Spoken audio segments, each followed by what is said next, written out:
जय गुरु जी, शुक्राना गुरु जी, अनंतम अनंतम शुक्राना गुरु जी के चरणों में कोटि कोटि प्रणाम। और गुरु जी की सभी प्यारी संगत को जय गुरु जी। संगत जी कहते हैं कि जब समय सही होता है तो गुरु जी खुद अपने भक्तों को अपने दरबार तक बुला लेते हैं। कभी किसी की ज़रूरत के बहाने, कभी किसी दर्द के सहारे, तो कभी यूं ही बिना किसी वजह के। बस इसीलिए क्योंकि अब उस आत्मा का समय आ गया होता है गुरु जी के प्रेम में डूब जाने का। संगत जी, आज का सत्संग भी ऐसा ही बहुत ही प्यारा सत्संग है, पूरे श्रद्धा भाव से भरा हुआ सत्संग है। संगत जी, ये सत्संग हमारे साथ शालू आंटी ने शेयर किया है। संगत जी, सत्संग को पूरा अंत तक जरूर सुने, क्योंकि हर एक सत्संग में गुरु जी अपनी संगत का कल्याण करते हैं। जय गुरु जी, शुक्राना गुरु जी, अनंतम अनंतम शुक्राना गुरु जी। संगत जी, मेरा कनेक्शन गुरु जी महाराज जी के साथ सन 2014 में हुआ।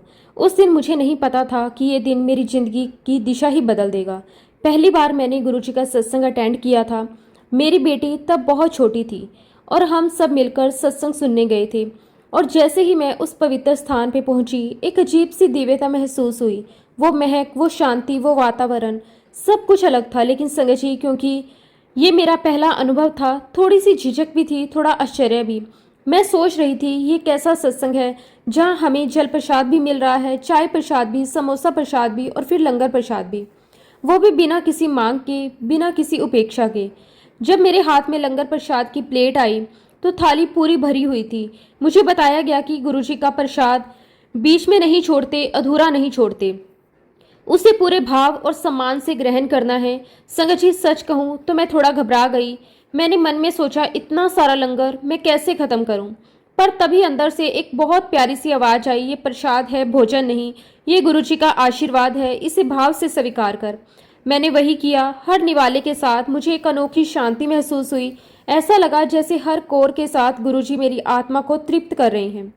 वो प्रसाद मेरे शरीर का नहीं, मेरे मन और आत्मा का भोजन बन गया था। सत्संग के बाद जब शुक्राना हुआ तो पूरी संगत ने नाचकर, गाकर गुरुजी का धन्यवाद किया। शुरुआत में थोड़ा अजीब लगा। मैं सोच रही थी, मंदिर में नाचना, ये तो कुछ अलग ही बात है। पर जब मैंने देखा कि हर चेहरा प्रेम से दमक रहा है, हर आंख में आंसू है, पर वो आंसू दुख के नहीं, भक्ति के हैं, तो मेरा दिल भी पिघल गया। धीरे धीरे मैं भी उस भीड़ का हिस्सा बन गई। पता ही नहीं चला कब मेरे होठों से जय गुरुजी, शुक्राना गुरुजी अपने आप निकल गया। ऐसा लगा जैसे मैं पहली बार सच्चे अर्थों में जी रही हूँ। धीरे धीरे गुरुजी मेरे जीवन का हिस्सा बनते गए। मैं और मेरे अंकल हर सुबह साईं बाबा मंदिर जाया करते थे। वहाँ की आरती हमारा रोज का नियम थी। सेवादार हमें पहचानने लगे थे। मंदिर में शांति मिलती थी, सुकून मिलता था। साईं बाबा से मेरा बहुत गहरा जुड़ाव था। मैंने बाबा के चरणों में एक धागा बांधा था शादी के लिए और फिर अच्छे जीवन के लिए। बाबा ने सब पूरा किया। शादी भी हुई, मुझे एक बहुत प्यारी सी बेटी का आशीर्वाद भी मिला। मेरे जीवन में खुशियां लौट आई। पर संगत जी, एक सवाल मेरे मन में अक्सर उठता था। जब हमें जरूरत थी तब हम साईं बाबा के पास गए, अब जब सब ठीक है तो हम गुरुजी के पास कैसे चले गए? क्या साईं बाबा को बुरा नहीं लगेगा? यही सोचते सोचते एक दिन रात में मेरी आंख लग गई और फिर गुरुजी ने मुझे अपने दिव्य दर्शन दिए। वो बहुत ही सुंदर रूप में मेरे सामने आए, चेहरे पर दिव्य मुस्कान, आंखों में अपार करुणा। उन्होंने मुझसे कहा, अगर तू साईं मंदिर जाएगी तब भी मैं तुझे वहीं दिखूंगा, और जब तू मेरे पास आएगी तो तुझे मेरे में साईं दिखाई देंगे, क्योंकि मैं ही साईं हूँ और साईं ही मैं हूँ। संगत जी, उस क्षण मेरा दिल रो पड़ा। मेरे सारे संशय खत्म हो गए। मैंने समझ लिया कि ईश्वर एक है, बस उनके रूप अलग अलग हैं। वो हर जगह है, हर मंदिर, हर दरबार, हर आरती में। अब जब भी मैं किसी मंदिर, किसी दरबार, किसी गुरुद्वारे में जाती हूँ तो मुझे हर जगह वही ऊर्जा महसूस होती है, वही शांति, वही प्रेम, वही गुरुजी। गुरुजी ने मुझे सिखाया कि भक्ति का मतलब जगह नहीं, भाव होता है। आप जिस भी भगवान को मानते हैं उन्हें पूरे तन मन धन से समर्पित कर दो। अगर आप सच्चे भाव से किसी को याद करते हैं तो वो भी आपको महसूस करता है। जैसे हम भगवान की ज़रूरत होती है, वैसे ही भगवान को भी अपने भक्त की ज़रूरत होती है। वो चाहते हैं कोई उन्हें बिना स्वार्थ के पुकारे, कोई उनसे कुछ मांगे नहीं, बस उन्हें प्रेम से याद करे। वो कहते हैं, मुझे तुम्हारे सोने गहने धन की ज़रूरत नहीं है, मुझे तुम्हारे भाव की ज़रूरत है। और सच में संगत जी, आज जब मैं पीछे मुड़कर देखती हूँ तो समझ में आता है कि गुरुजी ने हर कदम पर मेरा हाथ पकड़ा था। उन्होंने मेरे सारे डर मिटाए, मेरे मन की उलझनें सुलझाईं और मुझे सिखाया सच्चा समर्पण क्या होता है। अब मेरा हर दिन जय गुरुजी से शुरू होता है और शुक्राना गुरुजी पर खत्म होता है। संगत जी, कई बार ना मैं परेशान होती हूँ तो सीधे गुरुजी से बोल पड़ती हूँ कि गुरुजी आपने ना ये काम नहीं करवाया मेरा। गुरुजी मेरे साथ ऐसा क्यों हुआ? मतलब जैसे हम अपने पापा से या अपने भाई से लड़ते हैं ना, वैसे ही मैं गुरुजी से बात कर लेती हूँ। कभी रूठ जाती हूँ, कभी नाराज हो जाती हूँ, कभी मन में कहती हूँ कि गुरुजी आप तो सब कुछ जानते हो, फिर भी ऐसा क्यों होने दिया। लेकिन संगत जी, जैसे ही मैं गुरुजी के स्वरूप के सामने खड़ी होती हूँ, बस आंसू अपने आप बहने लगते हैं। सारी नाराजगी, सारा गुस्सा एक पल में पिघल जाता है। ऐसा लगता है गुरुजी सामने खड़े होकर कह रहे हो, बेटा तू नाराज ना हो, तू बहुत प्यारी है और तेरा गुस्सा भी प्यार का ही रूप है। और सच में उस पल मैं रो पड़ती हूँ, क्योंकि मेरे अंदर का बच्चा अपने पिता के सामने खुद को हल्का कर देता है। संगत जी, ये रिश्ता बहुत गहरा है। गुरुजी हमारे लिए सिर्फ भगवान नहीं, वो हमारे फादर, हमारे फ्रेंड, हमारे गाइड, सब कुछ हैं। जब हम उनसे बात करते हैं तो कोई रिवाज नहीं चाहिए, कोई मंत्र नहीं चाहिए, बस एक सच्चा दिल चाहिए। तो मैं हर छोटी बड़ी बात में गुरुजी को शामिल कर लेती हूँ। घर से निकलते वक्त कहती हूँ कि गुरुजी आप मेरे साथ चलो, मैं शॉपिंग करने जा रही हूँ, आप मेरे साथ चलो। अगर किसी पार्टी में जा रही हूँ तो गुरुजी को कहती हूँ कि गुरुजी आप मेरे साथ चलो, आपके बिना मजा नहीं आएगा। कभी किसी के सुख या दुख में जाती हूँ तो भी पहले उनके चरणों में सिर झुकाती हूँ और कहती हूँ कि गुरुजी आप हमेशा साथ रहना।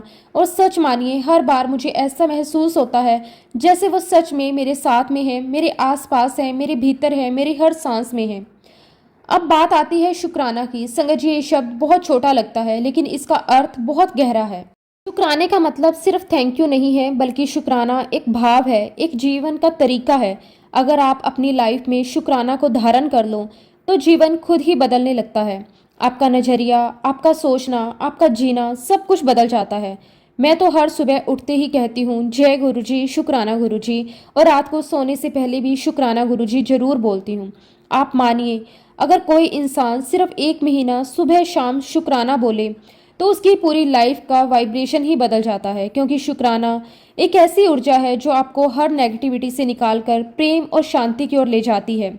संगत जी, अगर हम सोचें तो थैंक यू और शुक्राना में शब्दों का फर्क है, पर भाव एक ही है। जब हमारा बर्थडे होता है, हमारे फ्रेंड्स, फैमिली, बच्चे, पति जब हमें विश करते हैं, गिफ्ट देते हैं, तो हम क्या कहते हैं? Thank you. अब वो जानते हैं हमें थैंक यू कहना है, लेकिन फिर भी वो 2 शब्द दिल से निकलते हैं और सामने वाले को खुशी देते हैं।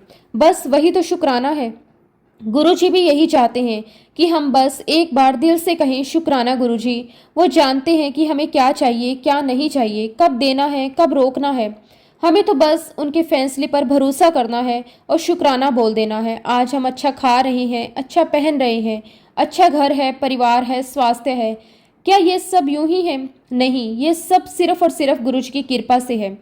कई बार हम सोचते हैं अरे ये तो हमारी मेहनत का फल है, लेकिन अगर गुरुजी की कृपा ना हो तो मेहनत भी काम नहीं आती, क्योंकि मेहनत तो हर कोई करता है, पर फल वही पाता है जिस पर गुरुजी की नज़र होती है। संगत जी, शुक्राना सिर्फ तब नहीं बोलना चाहिए जब सब अच्छा चल रहा हो, बल्कि तब भी जब कुछ उल्टा हो गया हो, क्योंकि जब गुरुजी कुछ रोकते हैं तो उसका भी कोई कारण होता है। कभी कभी वो हमें किसी मुसीबत से बचा रहे होते हैं, कभी हमें किसी बड़े दुख से दूर कर रहे होते हैं, लेकिन हम वो नहीं देख पाते। हम बस उस पल में नाराज हो जाते हैं, पर जब वक्त बीत जाता है तब समझ में आता है, ओह, गुरुजी ने तो मुझे उस दर्द से बचाया था। गुरुजी की कृपा इतनी दिव्य है कि वो हमारे जीवन की हर छोटी चीज में होती है। वो हमें सिखाते हैं कि शुक्राना कोई शब्द नहीं है, एक जीवन शैली है। जैसे सांस लेना जरूरी है, वैसे ही शुक्राना करना जरूरी है। अगर आज आपने खाना खाया, शुक्राना गुरुजी। अगर आप चल पा रहे हैं, देख पा रहे हैं, सुन पा रहे हैं, तब भी करो शुक्राना गुरुजी। अगर परिवार में सब खुश हैं, तब भी कहो शुक्राना गुरुजी। अगर कुछ ठीक नहीं भी है, तब भी कहो शुक्राना गुरुजी। गुरुजी कहते हैं जो मुझे हर हाल में शुक्राना बोलता है, मैं उसके हालात ऐसे बना देता हूँ कि उसे और शुक्राना करने का मन करे। और सच में संगत जी, जो एक बार शुक्राना के भाव में जीना सीख जाता है वो कभी दुखी नहीं रह सकता। शुक्राना गुरुजी, आपका अनंतम अनंतम शुक्राना। आज की यही मेरी छोटी सी विनती है, हर सुबह हर रात एक बार शुक्राना जरूर बोलिए, क्योंकि शुक्राना में ही गुरुजी बसते हैं, शुक्राना में ही हमारी पूरी दुनिया है। अनंतम अनंतम शुक्राना गुरुजी। संगत जी, अक्सर हम दूसरों को देखकर चलते हैं। हम हमेशा ऊपर देख लेते हैं कि किसके पास क्या है, लेकिन नीचे देखना भूल जाते हैं कि हमें क्या मिला है। संगत जी, मैं अपने अनुभव से कहती हूँ, एक समय था जब हमारे घर में कूलर नहीं था, ना कोई सुविधा थी। हम जो चाहते थे वो शायद कठिनाई की वजह से संभव नहीं था, लेकिन आज हम एसी में सो रहे हैं। हर रूम में सुविधा है, आराम है। संगत जी सोचिए, पहले हम केवल उम्मीद कर सकते थे, लेकिन आज ये सब वास्तविकता में है। ये सब केवल और केवल गुरुजी की कृपा से ही संभव हुआ। संगत जी, ये सोचकर मन भर आता है कि हमारे पास जो भी है वो गुरुजी की देन है। इसलिए सुबह उठते ही, चाहे आप थके हुए हो या तबीयत ठीक ना हो या किसी वजह से नहा पाना मुश्किल हो, बस अपने दिल से कहिए, शुक्राना गुरुजी। संगत जी, शुक्राना कोई छोटा सा शब्द नहीं है। ये सिर्फ थैंक यू नहीं है, ये एक भाव है, एक ऊर्जा है गुरुजी को याद करने का। संगत जी, अब बात आती है मिरेकल्स की। संगत जी, मिरेकल्स हमारे जीवन में बहुत होते हैं। मैं एक छोटा सा उदाहरण बताती हूँ। मेरी मम्मी को गार्ड ब्लेंडर में एक स्टोन हो गया था। बहुत पेनफुली स्टोन था। हम उन्हें मंदिर लेकर गए, फिर हॉस्पिटल। डॉक्टर ने कहा कि इस उम्र में ये स्टोन खुद नहीं निकलेगा, ऑपरेशन ही एकमात्र उपाय है और ये ऑपरेशन रिस्की हो सकता है। संगत जी, इस उम्र में बच्चों को भी डर लगता है ऑपरेशन सही रहेगा या नहीं रहेगा, लेकिन फिर हमने सोचा कि गुरुजी के सामने विश्वास और जल प्रसाद का सहारा लेना चाहिए। हमने मम्मी को रोजाना जल प्रसाद पीने को दिया, मेडिसिन भी ली, लेकिन सबसे जरूरी था विश्वास। विश्वास ये कि गुरुजी इन्हें संभाल लेंगे, सब कुछ उनके हाथ में है। संगत जी, विश्वास ही सबसे बड़ी शक्ति है। अगर विश्वास ना हो तो चाहे आप कितनी भी पूजा करें, कितना भी जल प्रसाद लें, फायदा नहीं होगा। कुछ समय बाद जब अल्ट्रासाउंड करवाया गया तो क्या हुआ, डॉक्टरों ने कहा एक भी स्टोन नहीं है, आप अपनी मम्मी को वापस ले जाओ। संगत जी, आप सोच भी नहीं सकते उस पल हमारे दिल में कितनी खुशी, कितनी श्रद्धा और आभार था। ये सब सिर्फ और सिर्फ गुरुजी की कृपा से ही संभव हुआ, लेकिन इसमें विश्वास और धैर्य की सबसे बड़ी भूमिका थी। संगत जी, इसीलिए मैं बार बार कहती हूँ कि विश्वास बहुत जरूरी चीज है। संगत जी, मैं आपको अपना एक और सत्संग बताती हूँ। संगत जी, मैं गुरुजी को राखी बांधती हूँ। पिछली राखी के समय हम बड़े मंदिर गए और रास्ते में मेरा ब्रदर बोलता है, आज मुझे बड़ा मजा आएगा अगर मंदिर में खीर और मालपुआ मिले। बहुत टाइम हो गया है हमने गुरुजी के मंदिर में खाया नहीं। मैंने कहा कि अच्छा रहने दो, गुरुजी तेरे लिए बैठे हैं, जो भी बनवाना होगा वही बनवाएंगे। संगत जी, आप सोच भी नहीं सकते, हम जब मंदिर में माथा टेक कर लंगर हॉल की तरफ गए तो सामने देखिए क्या मिला। एक तरफ खीर, दूसरी तरफ मालपुआ। मैं और मेरा भाई एक दूसरे की शक्ल देख रहे थे। संगत जी, ये वही पल था जब आप मांगते हैं लेकिन गुरुजी की मर्जी से ही सब कुछ है। मैंने गुरुजी से कहा कि गुरुजी, मैंने आपको राखी बांध दी और अब मेरा रिटर्न गिफ्ट क्या है। धीरे धीरे मैं चल रही थी और मेरे हाथ में खीर थी, एक हाथ में मालपुआ। थोड़ी उदास भी थी, गुरुजी राखी का गिफ्ट तो अभी तक नहीं मिला। संगत जी, पीछे दो अंकल थे। एक अंकल ने मुझे बुलाया, आंटी सेवादार अंकल बुला रहे हैं। मैं गई और बोली, हाँ जी अंकल, क्या बात है। अंकल ने मुस्कुराते हुए कहा, आंटी यह आपके लिए एक एक्स्ट्रा मालपुआ और खीर है, गुरुजी की मर्जी है कि आपको ही दें। मैं बहुत खुश हुई, लेकिन संगत जी, मैं सोच रही थी मैंने तो पहले ही ले लिया है। अंकल ने कहा, ये आपको लेना ही पड़ेगा क्योंकि गुरुजी ने ये आपके लिए चुना है। संगत जी, आप सोच सकते हैं उस पल की खुशी। कभी कभी हम गुरुजी से सवाल पूछते हैं, गुरुजी आपने मुझे क्यों नहीं दिया, लेकिन गुरुजी हमेशा सही समय पर सही तरीके से जवाब देते हैं। गुरुजी वो हैं जो हाथ से हाथ तक आशीर्वाद देते हैं। हमें देखना चाहिए कि गुरुजी हमें क्या दे रहे हैं, लेकिन कभी कभी हम मांगते हैं तो वही गुरुजी हमें गिफ्ट के रूप में भेजते हैं। संगत जी, राखी का गिफ्ट वो मुझे मिलना था, लेकिन गुरुजी ने उसको कितने सुंदर तरीके से दिया। मैं बहुत खुश हुई, अपने दिल से बोली, थैंक यू सो मच गुरुजी, आपने मुझे इतनी अच्छी ब्लेसिंग्स दी। संगत जी, यही है गुरुजी की कृपा। मांगो या ना मांगो, लेकिन उनके हाथ में सब कुछ है और हर भक्त को समय पर सही तरीके से आशीर्वाद मिलता है। इसीलिए गुरुजी कहते हैं, मंगो नहीं मन्नो। लेकिन संगत जी, हम तो फिर भी ऐसे इंसान हैं कि हर पल मांगते ही रहते हैं, लेकिन फिर भी गुरुजी हमें कितना कुछ ब्लेस करते हैं। शुक्राना शुक्राना शुक्राना, अनंतम अनंतम शुक्राना। संगत जी, सत्संग तो और भी बहुत है, लेकिन फिलहाल के लिए संगत जी मैं अपने शब्दों को यहीं पे विराम देती हूँ। अगर सत्संग के दौरान संगत जी कुछ भी गलत कहा गया हो तो उसके लिए मैं हाथ जोड़कर सारे संगत परिवार से और गुरुजी महाराज जी से माफ़ी चाहती हूँ। जय गुरुजी, शुक्राना गुरुजी, अनंतम अनंतम शुक्राना गुरुजी। संगत जी, अगला सत्संग हम अरविंद अंकल का सुनेंगे। बहुत ही सुंदर, बहुत ही प्यारा सत्संग है। संगत जी, अंकल गुरुजी की बहुत ही प्यारी और पुरानी संगत है। संगत जी, अंकल जी ने गुरुजी को फिजिकल फॉर्म में देखा हुआ है। बहुत ही प्यारा सत्संग है, सत्संग को अंत तक जरूर सुने। जय गुरु जी, शुक्राना गुरु जी, अनंतम अनंतम शुक्राना गुरु जी। गुरु जी महाराज जी ने मुझे आज ये सौभाग्य दिया कि आज मैं आप सबके साथ अपनी जर्नी शेयर कर सकूं। संगत जी, मैं अपनी जर्नी शुरू करूं उससे पहले कुछ ज़रूरी बातें मैं आपके साथ करना चाहता हूं। पहली बात संगत जी कि गुरु जी महाराज हमारे साथ हर पल हैं, हमेशा हैं और हमेशा रहेंगे। और दूसरी बात ये है संगत जी कि हमारे घर में गुरु जी के जितने भी स्वरूप हैं, जब भी मैं उनके सामने बैठकर मेडिटेशन करता हूँ, ध्यान लगाता हूँ, तो संगत जी गुरु जी महाराज जी का चमत्कार ही कह लीजिए कि मुझे गुरु जी महाराज समय साक्षात उस स्वरूप के बाहर नजर आते हैं। और तीसरी बात यह है संगत जी कि जो भी हम सत्संग सुनते हैं या करते हैं, उन सभी सत्संग के माध्यम से गुरुजी महाराज अपनी संगत को एक मैसेज देते हैं, उनके सवालों के जवाब देते हैं, उन्हें उनकी लाइफ के लिए कुछ गाइडेंस देते हैं। संगत जी, सबसे पहले मैं आपको अभी अपना रिसेंट का एक सत्संग सुनाता हूँ। एक्चुअली संगत जी मेरा वीज़ा एक्सपायर हो गया था। संगत जी मुझे वीज़ा रिन्यू करवाना था। किसी काम की वजह से संगत जी मैं दिल्ली में रुका हुआ था।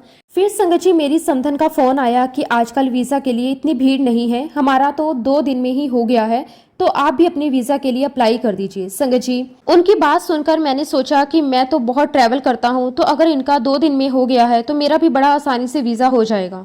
संगत जी वीज़ा अप्लाई करने के लिए मैं गया, सब कुछ सबमिट किया, मैं घर वापस लौट आया। अब संगत जी 1 दिन गुजरा, 2 दिन गुजरे, बस मुझे बहुत ही कॉन्फिडेंस था कि मेरा तो हो ही जाएगा। गुरुजी ने मुझे टेलीपैथिकली बताया, ये तो मैं क्या कर रहा है, तेरा वीज़ा होना है ना, हो जाएगा, तो शांति से बैठ। अब संगत जी इंतजार करते करते 6 से 7 दिन गुजर गए, जबकि मैं सोच रहा हूँ अगर उनका 2 दिन में हो गया तो मेरा तो बहुत जल्दी हो जाएगा। लेकिन फिर भी संगत जी इतने दिन तक मेरा वीज़ा नहीं आया। फिर संगत जी 2-3 दिन के बाद जब मैं सुबह सुबह मेडिटेशन में बैठा, मैंने गुरुजी का ध्यान किया। मैंने गुरुजी से कहा कि गुरुजी आप ही तो पता लगाओ कि क्या समस्या हो गई, कहीं मेरी फाइल तो नहीं रुक गई, गुरुजी कहीं कोई इशू तो नहीं हो गया, गुरुजी प्लीज़ इस समस्या को दूर करो। और तभी संगत जी मेडिटेशन में मुझे गुरुजी का मैसेज आया, जा ऐश कर। संगत जी मैं बहुत रिलैक्स हो गया। मुझे लगा बस अब गुरुजी ने कह दिया तो वीज़ा आ ही जाएगा। उसके बाद संगत जी दिन भर का काम निपटाने के बाद जब मैं दोपहर में फिर से मेडिटेशन पर बैठा, दिमाग में तो संगत जी यही चल रहा था कि गुरुजी ने कह दिया है तो काम तो होना ही है। लेकिन फिर भी संगत जी मैं बार बार इस बात का इंतजार कर रहा था कि कोई मैसेज आ जाए, कोई मैसेज आ जाए। अब संगत जी ध्यान की ही अवस्था में मैंने क्या देखा कि अचानक से गुरुजी महाराज अपीयर हुए। वहाँ पर एक लड़की बैठी हुई है जिसके पास बहुत सारी फाइलें रखी हुई हैं, और संगत जी वो लड़की उन डॉक्यूमेंट्स को स्कैन कर रही है। संगत जी जनरली तो सारे फोल्डर्स जो होते हैं वो ब्लैक ही होते हैं, लेकिन संगत जी मुझे जो फोल्डर मिला था वो ब्लू कलर का था, जिसमें मेरे पासपोर्ट और सारे डॉक्यूमेंट्स गए थे। और तभी संगत जी मैंने ध्यान में क्या देखा कि गुरुजी महाराज ब्लू कलर का मेरा फोल्डर उठाया और उस लड़की के पास गए, उसके पास टेबल पर रखा और कहा एन्नू कर। और आप बिलीव नहीं करोगे संगत जी, इधर मैंने मेडिटेशन में ये देखा और उसी वक्त संगत जी मुझे एक मैसेज आया, आपकी वीज़ा एप्लीकेशन प्रोसेस हो चुकी है और आपका पासपोर्ट डिलीवर कर दिया गया है। और देखिए संगत जी कैसे गुरुजी महाराज हमारी हर बात सुनते हैं, हमारी हर बात का रिप्लाई करते हैं। संगत जी मुझे इस बात में कोई शक नहीं है कि अगर आप गुरुजी महाराज जी के ऊपर सब कुछ छोड़ देते हैं, गुरुजी के चरणों में टोटल सरेंडर कर देते हो, तो संगत जी आपके जीवन में जो भी होगा वो गुरुजी महाराज जी के आशीर्वाद से बिल्कुल अच्छे से होगा, बेस्ट होगा। आपकी लाइफ में सब कुछ कंट्रोल वो ही करेंगे। ये गुरुजी महाराज समय हैं जो हमारी लाइफ को कंट्रोल करते हैं। ये गुरुजी महाराज ही हैं जो हर पल हमारा ध्यान रखते हैं। गुरुजी महाराज हमारे साथ 24 घंटे हैं, हर पल हमारे साथ हैं। संगत जी अब मैं आपके साथ अपनी जर्नी शुरुआत से शुरू करता हूँ। अब मैं गुरुजी महाराज जी के साथ जुड़ा। संगत जी एक मेरे बहुत ही खास फ्रेंड थे, बहुत ही क्लोज फ्रेंड थे, उमेश अंकल। हमारी दोस्ती संगत जी लगभग 45 साल पुरानी थी। आई थिंक संगत जी ये बात होगी 1998 की। उमेश अंकल और उनकी फैमिली हमारे घर पर डिनर के लिए आए थे। अब संगत जी डिनर के बाद हम लोग बातचीत करने लगे और बातों ही बातों में अंकल ने मेरी वाइफ से कहा कि चलो भाभी आज आपको हमारे गुरुजी से मिलवा कर लाते हैं। जैसे ही उसने ये बात कही मैंने तुरंत घड़ी की तरफ देखा। उस समय संगत जी रात के 11:15 हो रहे थे। मुझे बड़ा सरप्राइज हुआ। मैं सोचने लगा ये कौन से गुरुजी हैं जो इतनी लेट तक मिलते हैं, लेकिन संगत जी वह कहने लगा कि नहीं नहीं चलो सब चलते हैं। संगत जी हम दोनों परिवार तैयार हुए, हमने 2 कारें ली और दोनों परिवार हम लोग एम्पायर स्टेट पहुंच गए। संगत जी हम लोग दरबार में गए, वहाँ पर जो सेवादार थे उन्होंने हमें गाइड किया बैठने के लिए। हम लोग दरबार में बैठ गए और उस समय संगत जी दरबार में जगजीत सिंह का शब्द चल रहा था, सतनाम श्री वाहे गुरु। और फिर संगत जी हमने गुरु जी को देखा, बहुत ही सुंदर क्लीन शेव, बहुत गोरे चिट्टे, बहुत प्यारे लग रहे थे। हमने नोटिस किया कि गुरुजी महाराज हमें घूर रहे हैं, लेकिन संगत जी शायद गुरुजी महाराज इसी प्रकार सभी संगत को देखते हैं। ये हमारा ऐसा सोचना था कि गुरुजी महाराज हमें घूर रहे हैं। संगत जी मेरे दोनों बेटे मेरी वाइफ के साथ मजाक कर रहे थे, ये देखो ये कैसे गुरुजी हैं, इतने महंगे कपड़े पहने हुए हैं, इतनी महंगी घड़ी पहनी हुई है। संगत जी मेरी वाइफ बार बार उन्हें कोनी मार के चुप करा रही थी कि चुपचाप बैठो। अब इतने में संगत जी गुरुजी महाराज जी ने चुटकी बजाते हुए हमें कहा कि यहाँ आओ। अब संगत जी हमें समझ नहीं आया कि गुरुजी ने किसको बुलाया, और इसी कारण संगत जी हम लोग बैठे रहे। थोड़ी देर में गुरुजी महाराज जी ने फिर से चुटकी बजाई और कहा कि इधर आओ। तो संगत जी मेरी वाइफ ने उमेश अंकल से कहा कि आई थिंक अंकल आपके गुरुजी आपको बुला रहे हैं। तो उमेश अंकल कहने लगे कि नहीं भाभी, गुरुजी आपको बुला रहे हैं, आप जाओ। संगत जी सबसे पहले मैंने गुरुजी को प्रणाम किया। गुरुजी ने मेरे सर पर हाथ रखा, मुझसे पूछा कित्थों आए हो। मैंने कहा कि गुरुजी मैं चामुंड से आया हूँ। तो गुरुजी कहने लगे अच्छा अच्छा। और तभी संगत जी मेरी वाइफ ने भी गुरुजी महाराज जी को प्रणाम किया, और जैसे ही उसने माथा टेका गुरुजी ने हमारी तरफ देखते हुए कहा भाई ये चामुंड वाली आंटी बड़ी चंगी है। और मेरा ऐसा मानना है संगत जी कि मेरी आंटी बहुत बहुत किस्मत वाली है, वो बहुत ब्लेस्ड है कि गुरुजी ने उसे पहले दिन ही आशीर्वाद दे दिया। उसके बाद संगत जी मेरा बड़ा बेटा और मेरा छोटा बेटा गुरुजी को माथा टेकने के लिए आए, और जैसे ही वो दोनों आए संगत जी गुरुजी महाराज स्माइल करने लगे, जैसे कि संगत जी उन्हें सब कुछ पता हो कि वह क्या बातें कर रहे थे। और जब संगत जी मेरे बड़े बेटे ने माथा टेका तो मैंने गुरुजी से कहा कि गुरुजी ये मेरा बड़ा बेटा है और इसके बोर्ड एग्जाम है, आप इसे आशीर्वाद दो। तो गुरुजी ने उसके सर पर हाथ रखा और कहा हाँ हाँ कोई गाल नहीं, सब चंगा होएगा। और ऐसे ही संगत जी मेरे छोटे बेटे के सर पर भी हाथ रखकर गुरुजी कहते आया करो। और फिर संगत जी हमें कहा गया कि लंगर करके जाना। अब चूंकि संगत जी हम तो ऑलरेडी खाना खाकर आए थे, तो मैंने अपने फ्रेंड उमेश से कहा कि उमेश हम तो डिनर करके आए हैं, अब हम कैसे खाना खाएंगे। तो संगत जी उमेश अंकल कहने लगे कि भाई यहाँ पर ऐसा नहीं होता, यहाँ जो आता है उसे पूरा लंगर करना ही होता है। और आप देखिए संगत जी हम सभी ने वहाँ पर पूरा लंगर खत्म किया, और जब हम लोग घर आए तो संगत जी हम में से किसी को भी अनईजी फील नहीं हो रहा था। फिर संगत जी उसके कुछ दिनों के बाद उमेश अंकल फिर आए और हम फिर से उनके साथ गुरुजी के पास गए। और जब संगत जी हम लोग आज्ञा लेने से पहले गुरुजी को माथा टेकने लगे, जैसे कि संगत जी मेरा बड़ा बेटा माथा टेकने लगा, मेरे मुंह से अचानक ही निकल गया कि गुरुजी एदे बोर्ड एग्जाम है एनु ब्लेस करो। संगत जी आप सोच सकते हैं कि गुरुजी ने मुझे क्या रिप्लाई किया होगा। संगत जी गुरुजी ने मुझे कहा मैनू खरीदया थोड़ी है, कारता दिता, एक बार हो गया काम। और तब संगत जी मुझे पहली बार एहसास हुआ, मेरे मन में विचार आया, ये महापुरुष दिन भर में इतनी सारी संगत के साथ मिलते होंगे, इतने सारे लोगों में इन्हें कैसे याद कि इन्होंने मुझे या मेरे बेटे को क्या आशीर्वाद दिया था। और ये पहला इंसिडेंस ऐसा था संगत जी जब मुझे एहसास हुआ कि गुरुजी महाराज कोई साधारण व्यक्ति नहीं है। खैर संगत जी हम लोग ऐसे ही अंपायर स्टेट आते रहे। एक बार की बात है संगत जी हम लोग अंपायर स्टेट में थे और तभी सभी सेवादार अंकल कहने लगे कि चलो चलो बड़े मंदिर चलो। गुरुजी सबको बड़े मंदिर लेकर जा रहे थे। अब संगत जी मुझे नहीं पता था कि बड़ा मंदिर क्या है। आगे आगे गुरुजी की कार थी, पीछे पीछे हमारी। संगत जी हम लोग बड़ा मंदिर पहुंच गए। आज जहां पर जोड़ाघर होता है संगत जी हम लोगों ने वहां से एंटर किया था। शायद संगत जी पहले एंट्रेंस गेट वहीं से होता था। संगत जी हम लोग अंदर दरबार में गए। गुरुजी अपनी गद्दी पर विराजमान थे और हम लोग सब गुरुजी के सामने नीचे बैठ गए। और उस दिन पहली बार संगत जी मैंने वहां पर प्रणब मुखर्जी को देखा। मुझे आज भी याद है संगत जी उस वक्त प्रणब मुखर्जी अपनी गाड़ी खुद चलाकर आए थे। हमने देखा संगत जी कि गुरुजी महाराज जी ने उन्हें अपने पास बिठा लिया। हमने देखा संगत जी कि एक सेवादार अंकल एक रोटी प्रसाद के ऊपर सब्जी प्रसाद रखकर लेकर आए। गुरुजी ने रोटी प्रसाद को अपने हाथ में लिया, मुट्ठी बांध ली और उस पर कुछ मंत्र फूके और फिर प्रणब मुखर्जी को खाने के लिए दिया। और जब संगत जी प्रणब मुखर्जी ने गुरुजी के हाथ से प्रसाद लिया तो संगत जी रोटी प्रसाद में से सब्जी की जो ग्रेवी थी वो टपकते टपकते संगत जी उनकी कोहनी तक आ गई। संगत जी हमने देखा कि प्रणब मुखर्जी ने अपनी कोहनी से सब्जी प्रसाद की ग्रेवी चाटते हुए ऊपर तक चले गए और फिर उन्होंने वह अपने हाथ में रखा हुआ प्रसाद खाया। तब आई थिंक संगत जी प्रणब मुखर्जी शायद एमएलए भी नहीं थे। मैंने अपने फ्रेंड उमेश से कहा मुझे नहीं पता कि इन्होंने गुरुजी से क्या मांगा है, लेकिन मैं इतना जरूर कह सकता हूँ कि गुरुजी ने इनका कल्याण कर दिया है। और संगत जी उनका कल्याण होते हुए हम सभी ने देखा है। खैर संगत जी इसी प्रकार से दौर चलते रहे और संगत जी मुझे बहुत अच्छे से याद है मैंने एक दिन गुरुजी से कुछ पूछा। हालांकि संगत जी मैंने बड़ी नॉर्मल सी बात पूछी थी, लेकिन गुरुजी ने जो जवाब दिया था संगत जी वो मेरी समझ में नहीं आया। एक्चुअली संगत जी ना तो मुझे अच्छा लगा और ना ही मुझे बुरा लगा, लेकिन लगातार मेरे दिमाग में ये बात चलती रही कि आखिर गुरुजी ने ऐसा क्यों कहा। अब संगत जी जीवन में बहुत सारी मेरी रिस्पॉन्सिबिलिटीज थी, मैं उनमें लग गया। उसकी वजह से संगत जी मुझे ओवरसीज में भी ट्रैवल करना पड़ता था।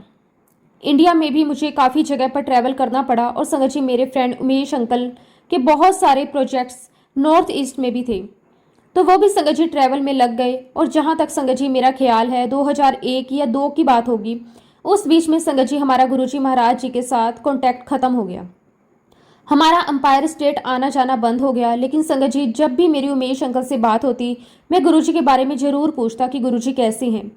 फिर संगत जी 2008 या 9 में उमेश अंकल हमारे घर पर आए। तब मेरी वाइफ नीता ने उमेश अंकल से पूछा, उमेश अंकल गुरुजी कैसे हैं। तो संगत जी उमेश अंकल कहने लगे कि भाभी अब तो गुरुजी नहीं हैं। तो मेरी वाइफ ने पूछा कि नहीं है मतलब कहाँ गए। तो उमेश अंकल ने कहा कि भाभी उनकी तो महासमाधि हो गई है। संगत जी ये बात सुनकर हम तो बहुत शॉक्ड हो गए। मैंने उमेश अंकल से कहा कि गुरुजी की महासमाधि हो गई है, हमें पता भी नहीं चला। तो संगत जी मेरी वाइफ ने उमेश अंकल से पूछा कि उमेश अंकल अब क्या होता है फिर वहां पर। तो उमेश अंकल ने कहा कि नहीं, हम लोग जाते हैं गुरुजी के दरबार में, वहां बैठते हैं, सत्संग सुनते हैं। तो मेरी वाइफ कहने लगी कि उमेश अंकल अब आप जब भी जाएं तो हमें साथ लेकर जाना। तो उमेश अंकल ने कहा कि हाँ हाँ, मैं अगले हफ्ते जा रहा हूँ, तो हम लोग साथ में ही चलेंगे। अब संगत जी अगले हफ्ते उमेश अंकल हमारे घर आए और हम लोग साथ में बड़े मंदिर गए। संगत जी हम कई सालों के बाद गुरुजी के बड़े मंदिर जा रहे थे। आप यकीन नहीं करोगे संगत जी, जब मैं गुरुजी के दरबार की सीढ़ियां चढ़ रहा था तो मुझे एहसास हुआ जैसे गुरुजी महाराज मुझे देखकर हंस रहे हों। संगत जी हम लोगों ने माथा टेका, हम लोग थोड़ी देर दरबार में बैठे रहे। संगत जी हमने गुरुजी महाराज जी का स्वरूप देखा, बहुत प्यारा स्वरूप था, स्माइल करता हुआ स्वरूप। खैर संगत जी हमें वहाँ बहुत अच्छा लगा, हम वहाँ बैठे रहे और फिर संगत जी हम लोग घर आ गए। उसके बाद संगत जी हमने बड़े मंदिर आना शुरू कर दिया। अब संगत जी जब हम लोग अगली बार बड़े मंदिर गए, हम लोगों ने माथा टेकने ही वाले थे, तो हमारे आगे एक आंटी थी, उन्होंने गुरुजी को माथा टेका। वहीं पास में एक एनक्लोजर है, वहां जाकर आंटी बैठ गई। तभी संगत जी वहां पर सेवादार अंकल आए, उन्होंने आंटी से कहा कि आंटी आप यहाँ नहीं बैठ सकते, आप वहां जाकर बैठिए। खैर संगत जी हम लोगों ने माथा टेका गुरुजी को, और जैसे ही मैंने माथा टेका मुझे गुरुजी का टेलीपैथिकली मैसेज मिला, बैठ जा पीछे जाकर। और उस दिन संगत जी बहुत भीड़ थी। तभी संगत जी मेरे दिमाग में एक बात आई, मैंने गुरुजी से कहा कि गुरुजी आपके समय में तो कोई वीआईपी नहीं था, यहाँ पर वो लेडी बैठी हुई थी, उसे उठा दिया गया। और संगत जी मुझे इमीडिएटली गुरुजी का फिर टेलीपैथिकली मैसेज आया, ओदी छड़ अपनी गल करया कर। और यहाँ संगत जी मुझे गुरुजी की बात एक और समझ में आई कि गुरुजी महाराज मुझे ये कहना चाह रहे थे कि हमेशा अपनी बात किया कर, किसी और की बात मत किया कर, तेरा कनेक्शन डायरेक्ट मेरे साथ होना चाहिए। जैसे ही संगत जी हम लोग माथा टेक कर उठे, सेवादार अंकल ने हमें खिड़की के पास एक जगह बताई और कहा कि आप वहां जाकर बैठ जाइए। जब संगत जी मैं बैठ गया तो मैं ध्यान में चला गया, और ध्यान में संगत जी मुझे फिर गुरुजी की आवाज़ सुनाई दी। गुरुजी ने मुझे कहा पूछना नहीं कुछ। फिर संगत जी मैंने इस बात को अवॉइड कर दिया। संगत जी मैं कंटिन्यू ध्यान करता रहा, मुझे गुरुजी फिर वही बात सुनाई दी, पूछना नहीं कुछ। फिर संगत जी गुरुजी ने दोबारा ये बात कही तो मुझे ये बात याद आ गई कि जब मैंने गुरुजी से कुछ पूछा था नॉर्मली ही, जो गुरुजी ने मुझे जवाब दिया था, जो मुझे उनका जवाब अच्छा नहीं लगा था, मैं उसके बारे में सोचने लगा। संगत जी मैंने अपनी आंखें खोली, मैंने सामने गुरुजी का स्वरूप था, स्माइल करता हुआ। मैंने गुरुजी से कहा कि गुरुजी आप बहुत अच्छे से जानते हैं मैंने आपसे क्या पूछा था, आपने मुझे क्या जवाब दिया था। गुरुजी मुझे ऐसा लगता है कि शायद मैं उस जवाब को डिजर्व नहीं करता था। और संगत जी मुझे ऐसा लगा कि जैसे गुरुजी महाराज जी ने मुझे हंसकर कहा कि चल छड़ रोज आया कर। संगत जी मुझे उस दिन बिल्कुल भी नहीं पता था कि मैं इतने सालों से अपने सबकॉन्शियस माइंड में एक बैगेज लेकर घूम रहा हूँ। गुरुजी की वह बात मेरे दिमाग में स्टक कर गई थी। लेकिन संगत जी उस दिन जब मैं बड़े मंदिर से अपने घर लौट गया तो संगत जी मैं बहुत लाइट वेटेड फील कर रहा था, बहुत हल्का महसूस कर रहा था। ऐसा लग रहा था संगत जी इतने सालों का जो मेरे दिल पर बोझ पड़ा हुआ था वो हल्का हो गया। बस संगत जी उसके बाद हमारा गुरुजी के पास बड़े मंदिर आने जाने का सिलसिला चलता रहा। मुझे ये बात बिल्कुल अच्छे से समझ में आ गई कि आपके मन में जो भी बात है वो गुरुजी महाराज जी से कहो, वो अपना रिप्लाई जरूर देते हैं। संगत जी ऐसे ही लाइफ आगे बढ़ रही थी, हम गुरुजी के दरबार आते रहे। फिर संगत जी हमारी सोसाइटी में ही गुरुजी के सत्संग होना शुरू हो गए। संगत जी, मेरी वाइफ नीता की एक फ्रेंड है मिसेस कपूर, जो हमारी कॉलोनी में पीछे ही रहते हैं। एक दिन उनका हमारे पास फोन आया, हमारे घर पर कीर्तन है, आप लोग सभी आना। संगत जी, हम लोग चले गए। हमने सोचा कि शायद वहां पर कोई पाठ रखा होगा, कोई जपजी साहिब का ऐसा, या कोई कीर्तन होगा माता का। तो संगत जी, जब हम वहां पर पहुंचे तो हमने देखा कि वहां पर गुरुजी का स्वरूप लगा हुआ है और वहां पर गुरुजी के सत्संग की तैयारियां चल रही हैं। तब संगत जी, मेरी वाइफ ने कपूर आंटी से पूछा कि आप गुरुजी को कैसे जानते हो। तो संगत जी, कपूर आंटी ने मेरी वाइफ से पूछा, क्या आप गुरुजी को जानते हो। तो मेरी वाइफ ने कहा कि हाँ, मैं तो गुरुजी को जानती हूँ और मैं उनसे मिल भी चुकी हूँ। ये सुनकर कपूर आंटी मेरी वाइफ से कहने लगी, आप सत्संग के बाद कहीं जाना मत, आप रुकना, मुझे आपसे कुछ बात करनी है। तो हमने कहा कि ठीक है। संगत जी, हमारा पहला सत्संग था जो हमने अटेंड किया था, हमें बहुत अच्छा लगा। संगत जी, जब सत्संग खत्म हुआ तो मिसेज कपूर आंटी हमारे पास आई और हमें कहने लगी कि आज से 3 महीने पहले मेरी पूरी मेमोरी लॉस हो चुकी थी। मैं किसी को पहचान नहीं रही थी, ना मैं अपने बच्चों को पहचान रही थी, ना मैं अपने पति को पहचान रही थी। और मुझे तुरंत हिंगाराम हॉस्पिटल में ले जाया गया, मुझे हॉस्पिटल में एडमिट किया गया। मेरा पूरा परिवार बहुत परेशान था। अब कैसे क्या होगा, आगे क्या होगा, बच्चों का क्या होगा। और वहीं हॉस्पिटल में गुरुजी महाराज मेरे सपने में आए और मुझे कहा कि आज से 3 दिन बाद तू अपने घर चली जाएगी। संगत जी, कपूर आंटी ने हमें बताया कि 3 दिन के बाद मेरी मेमोरी वापस आ गई। मैंने अपने बच्चों को पहचान लिया, मैंने अपने पति को पहचान लिया, मैं अपने घर आ गई। और फिर संगत जी, कपूर आंटी ने हमें बताया कि जब मैं घर वापस आ गई तो मैं बहुत सोचती रही कि मेरे सपने में वो कौन इंसान थे जो मेरे सपने में आकर ये कहकर गए थे कि आज से 3 दिन के बाद तो अपने घर चली जाएगी। और फिर संगत जी, आंटी ने बहुत ढूंढा, ढूंढते ढूंढते संगत जी उन्हें कोई संगत कांटेक्ट में आई और संगत जी उन्होंने बताया कि गुरुजी महाराज हैं और अगर ऐसा आपके साथ में हुआ है तो आपको गुरुजी का सत्संग करना चाहिए। तो इस प्रकार संगत जी, हम वह पहला सत्संग अटेंड करने गए थे और उसके बाद संगत जी आंटी भी हमारे साथ बड़े मंदिर जाने लगी। देखिए संगत जी, गुरुजी महाराज सबका ही भला करते हैं। जो भी लोगों की परेशानी होती है, तकलीफें होती हैं, गुरुजी से दूर करते हैं। ऐसे संगत जी, गुरुजी महाराज जी के साथ बहुत सारी संगत जुड़ती जा रही है। हम सभी अपनी लाइफ में गुरुजी के साथ आगे बढ़ते जा रहे हैं और हर किसी का गुरुजी महाराज जी के साथ बहुत प्यारा कनेक्शन है, बहुत सुंदर रिश्ता है। संगत जी, मैं गुरुजी को हर उस ब्लेसिंग के लिए शुक्राना करता हूँ जो गुरुजी महाराज जी ने मुझे, मेरे पूरे परिवार को दी है। संगत जी, शुरू से ही हमारी फैमिली की लाइफ बहुत स्ट्रगलिंग रही है, लेकिन कोई ना कोई शक्ति थी और वह गुरुजी ही थे जो हमेशा हमें आगे बढ़ने के लिए प्रेरित करते रहे। खैर संगत जी, इसी तरह सब कुछ हमारी लाइफ में चलता रहा। अब संगत जी, बात आती है कोविड की, सेकेंड वेव की। हम सभी जानते हैं कि वह समय कितना खराब था। उस वक्त मैं, मेरी आंटी, हम लोग नोएडा में रह रहे थे। संगत जी, मेरी आंटी के पापा, उनके भाई और उनकी दादी, वो लोग दिल्ली में थे। संगत जी, चारों तरफ डर का माहौल बना हुआ था। संगत जी, तब हमें पता चला कि उन लोगों को भी फीवर आया हुआ है, उन सभी को कोविड हो गया है। अब संगत जी, सबसे पहले तो हमने उन्हें ऑनलाइन सपोर्ट किया, लेकिन संगत जी दिन प्रतिदिन उनकी हालत खराब होती जा रही थी। फिर संगत जी, मेरी आंटी ने डिसाइड किया कि वह वहां जाकर रहेंगी, क्योंकि संगत जी उन सभी की 2 से 3 दिन में बहुत हालत खराब होने लगी थी।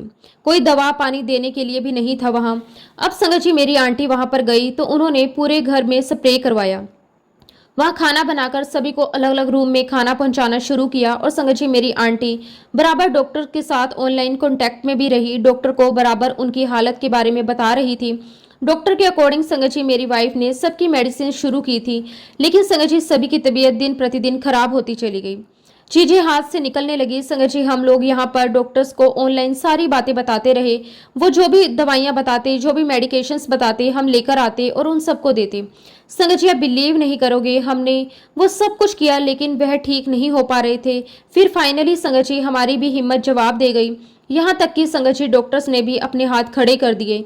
उस वक्त संगत जी, मेरी आंटी की एक फ्रेंड थी, उन्होंने मेरी आंटी को कहा कि तुम तो गुरुजी को इतना मानते हो तो तू गुरुजी का मंत्र जाप किया कर, तो अपने फ़ोन पर गुरुजी का मंत्र जाप चलाया कर। उन्होंने भी रिकॉर्ड करके गुरुजी का मंत्र जाप भेजा और कहा कि जब भी घर वालों की तबीयत ज़्यादा खराब हो तो मंत्र जाप चला दिया कर। संगत जी, हम रेगुलर तो नहीं चलाते थे, लेकिन जब भी ज़्यादा ऑक्सीजन डिप होती या बीपी ज़्यादा ट्रिगर हो जाता तो आंटी मंत्र जाप चालू कर देती।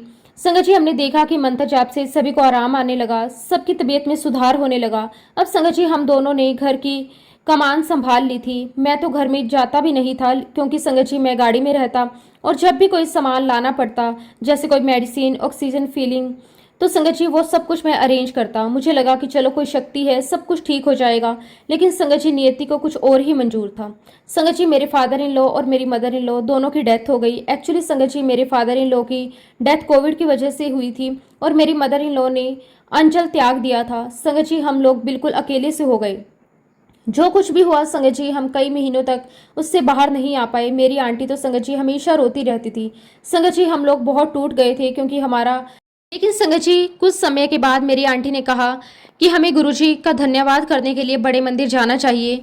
अब संगत जी इस बात को कम से कम 4 से 5 महीने बीत गए थे, तब जाकर संगत जी हम बड़े मंदिर गए। अब चूंकि संगत जी हमें बड़े मंदिर की कोविड के बाद टाइमिंग के बारे में नहीं पता था, हम लोग दोपहर में पहुंच गए। वहां जो सेवादार अंकल थे उन्होंने हमें कहा कि मंदिर तो शाम को 5 बजे ओपन होगा। संगत जी हम लोगों ने आसपास में कुछ काम निपटाए और फिर संगत जी हम लोग शाम को फिर बड़े मंदिर गए। हमने बड़े मंदिर जाकर गुरुजी का धन्यवाद किया और फिर संगत जी हमें वहां से लंगर प्रसाद मिला। हम सारा लंगर प्रसाद लेकर घर आए। हमने सारा लंगर प्रसाद अपनी गाड़ी में ही खाया और उसके बाद संगत जी काफ़ी समय निकल गया। हम लोग अपनी लाइफ में बिजी रहे। सच कहूँ तो संगत जी हमें बड़े मंदिर जाकर बहुत अच्छा लगा था। उसके बाद संगत जी मेरी आंटी हर मंडे गुरुजी के बड़े मंदिर जाने लगी। संगत जी गुरुजी महाराज जी की ब्लेसिंग्स हमें मिलने लगी। संगत जी गुरुजी महाराज जी ने हमें जोत में भी दर्शन दिए। आप बिलीव नहीं करोगे वो दर्शन बहुत क्लियर थे। मैं देखकर बहुत दंग रह गया। संगत जी ये बात मैं बहुत अच्छे से जानता था कि कोई तो शक्ति है। उसके बाद संगत जी गुरुजी महाराज जी ने हमें तिलक में ओम के दर्शन भी दिए। संगत जी ऐसे आगे लाइफ चलती रही। एक बार फिर मेरी आंटी ने घर पे सत्संग रखा। उस समय संगत जी मैं अपने ऑफिस में था और जब संगत जी मैं ऑफिस से घर पहुंचा तब तक सत्संग खत्म हो चुका था। मेरी आंटी ने मुझे कहा कि जब मैं सत्संग कर रही थी उस समय मुझे गुरुजी महाराज जी ने बटरफ्लाई के रूप में दर्शन दिए। और जब संगत जी गुरुजी ने बटरफ्लाई के रूप में मेरी आंटी को दर्शन दिए थे तब मेरी आंटी ने मन ही मन गुरुजी से कहा कि गुरुजी आप मेरे हस्बैंड को भी अपने दर्शन दें। और जब संगत जी मैं घर आया और सत्संग वाले रूम में गया, आप बिलीव नहीं करेंगे संगत जी वो बटरफ्लाई मुझे फिर से दिखाई दी। मेरे सर के ऊपर से उसने चक्कर लगाए और हम दोनों ने जोर से कहा जय गुरुजी, शुक्राना गुरुजी। इस प्रकार संगत जी हमारे घर में गुरुजी के सत्संग होने लगे। मेरी आंटी हर हफ्ते गुरुजी का सत्संग करती। संगत जी हर सत्संग में गुरुजी किसी न किसी रूप में हमें दर्शन देते, कभी जोत में ओम के दर्शन, कभी बटरफ्लाई के रूप में। संगत जी ऐसे ही सब कुछ चलता रहा। अब संगत जी कुछ दिनों के बाद मेरी आंटी को गुरुजी का एक आदेश आया अपने घर में बड़ा सत्संग कर। फिर संगत जी मेरी आंटी सत्संग की तैयारियों में लग गई। संगत जी हमने अपनी सोसाइटी में भी बहुत सारे लोगों को इनविटेशन दिया। आप बिलीव नहीं करोगे संगत जी जैसे ही गुरुजी महाराज जी का बैंड शुरू हुआ हम उनको लेकर अपने प्रवेश द्वार से अंदर आए। संगत जी उसी समय मुझे कुछ ऐसा हुआ, मेरे अंदर कुछ तो ऐसी बात हुई, मेरे आंसू रुकने का नाम नहीं ले रहे थे। संगत जी पूरे 2 घंटे जो सत्संग चलता रहा उस 2 घंटे तक संगत जी मेरी आंखों से आंसू बहते रहे। संगत जी मैं मन ही मन गुरुजी से कह रहा था कि गुरुजी महाराज आप इतने जन्मों से इतने समय से कहाँ थे। संगत जी सत्संग बहुत बहुत अच्छा हुआ। बहुत सारे लोग आए थे। गुरुजी महाराज जी का आशीर्वाद भी मिला। ऐसे ही संगत जी गुरुजी की कृपा मुझ पे मेरे परिवार पर हमेशा बनी रही। शुक्राना गुरुजी आपका अनंतम अनंतम शुक्राना। संगत जी बस मैं गुरुजी से यही अरदास करता हूँ कि गुरुजी जैसे आपने आज तक मुझे संभाला है, मेरी हर परेशानी को दूर किया है, मुझे मेरे परिवार को मेरे बच्चों को ब्लेस किया है, ऐसे ही गुरुजी आगे भी आप मेरा हाथ हमेशा ऐसे थामे रखना और पूरे संगत परिवार को भी हमेशा अपनी ब्लेसिंग्स देते रहना। संगत जी फिलहाल के लिए मैं अपने सत्संग को यहीं पे विराम देता हूँ। अगर सत्संग के दौरान संगत जी कोई भी गलती हुई हो तो मैं हाथ जोड़कर पूरे संगत परिवार से और गुरुजी महाराज जी से माफ़ी चाहता हूँ। जय गुरुजी, शुक्राना गुरुजी, अनंतम अनंतम शुक्राना गुरुजी। ओम नमः शिवाय, शिवजी सदा सहाय। ओम नमः शिवाय, गुरुजी सदा सहाय। जय गुरुजी, शुक्राना गुरुजी, अनंतम अनंतम शुक्राना गुरुजी।